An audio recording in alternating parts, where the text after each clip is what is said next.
ငယ်ချင်းနေရလား ရ တငယ်ချင်းနာမည်ဘယ်လိုလဲ မမ ဟောနာမည်ကဘယ်သူလဲတို့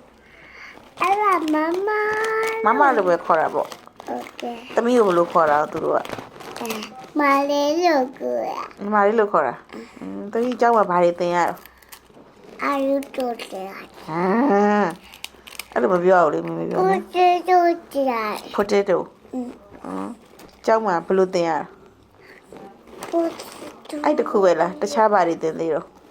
ကိုတေတိုးပဲတရား ဟော drawing လို့ပြော drawing မ paint မကိုတေတိုးတော့ ဟုတ်လား potato လို့ပြောတာ elephant ကိုသင်ဘူးလား တော့ ဟုတ်လား အချွတ်အားမလေး เจ้าမှာ happy birthday ရောလုပ်သေးလား တော့တယ်မတဲ့ပါ ဟမ် မဘယ်မဲ့ကြီးမကြည့်လေ ဟောပြုတ်မကြစေနဲ့လေသမီးအေးရတယ်အဲ့လိုပြုတ်မကြစေနဲ့နော်မေပညာမကြိုက် အဲ เจ้าမှာလေ မမရဲရ เจ้าမှာ happy birthday လုပ်သေးလား အဲ့ဒါမမကြည့်ရ မမပြုတ်မကြစေနဲ့ယူကောက်လက်ကကောက်လိုက်မေမေမကြိုက်ဘူးနော်ဟောသမီးပြမစားရတယ်မို့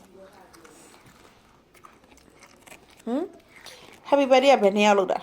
ဟမ် happy birthday ကဘယ်နှစ်ယောက်လုပ်တာ အာယု အားကြီးလုပ်တာ happy birthday မှာသမီးကိုဘာကြွေးသေးတော့ အာယုပဲ ဘာတွေကြွေးရဘာတွေကြွေးရတယ်လို့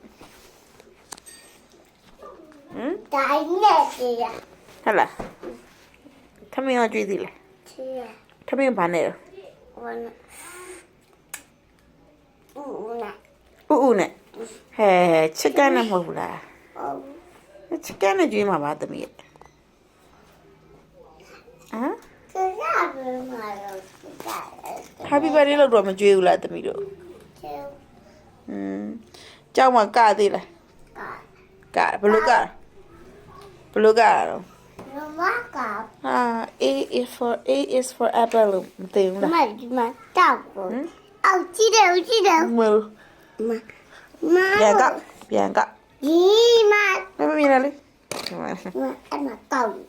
ကောက်ပြန်ကောက် ကော ကျောင်းမှာလေ A is for apple အဲ့ဒါမသိဘူးလား ရချိုးနေလေမမေ ဘယ်အောင်လဲစ ဝီ ring